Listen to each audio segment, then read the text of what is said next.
Okay, so welcome to my channel. This is a Mavic 2. I'm doing active track version 2 test here. I did a lot of cursing in this video because obviously active track is very frustrating. Um, so I'm on a mini bike. I don't go over 20 miles an hour. Maybe I was doing maybe 15, if I had to guess. Comes out of the driveway. You can see it lets me get away right here a little bit. Um, It's in slow mode. I guess there's a couple different modes, but it was on slow. I realized that later on, and it just lets me go away. Doesn't want to catch up. It just lets me pull away from the picture, and then at some point, like right here, it just stops, and it lost me. I realized that. I turn around, and now I have to come back. When I come back, it doesn't pick me up, even though I'm wearing this bright green hoodie. Active Track never picked me back up. I was hoping that it would. I have seen videos where sometimes it picks you up. At least in Active Track 5 with a Mavic 3, I've seen that. I don't know about Mavic 2 and Active Track 2. I have some other modes I'm going to have to try. I guess I'll try different color shirts as well. Maybe green is not, highlighter green may not be the best option. I don't know.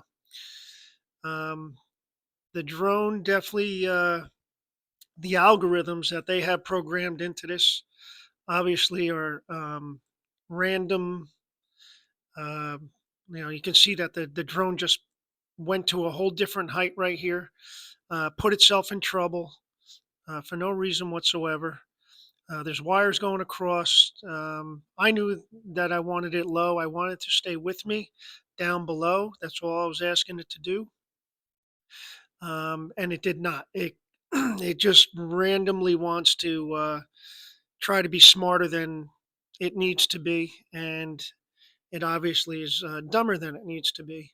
It puts itself in harm's way for no reason whatsoever, almost every chance it gets. So I have to come back. I think at one point, I think this is where I decided I found out that there was a fast mode. So I clicked it on there, and see, as I'm trying to pass it, it wants to back up. It just there's no reason for it to do that, none whatsoever.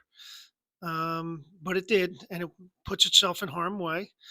And here it is trying to keep up with me. I'm not going very fast at all, and definitely trying to go slower.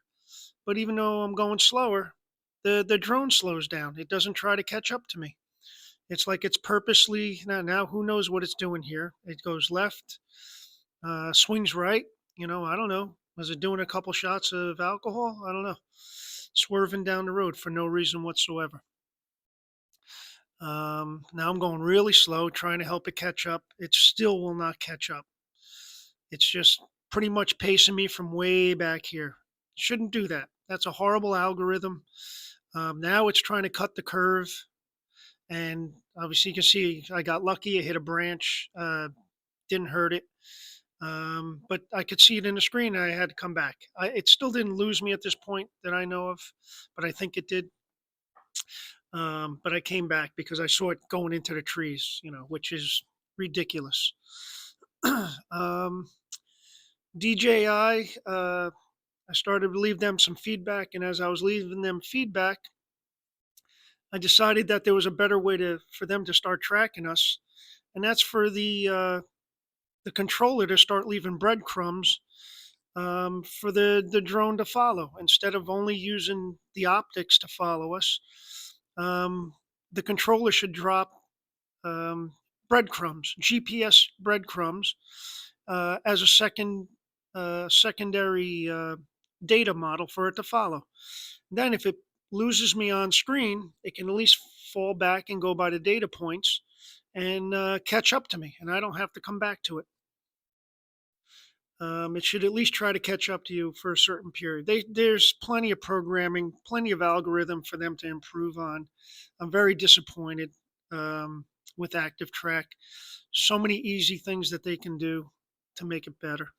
Um, that's the end of the video. Thank you.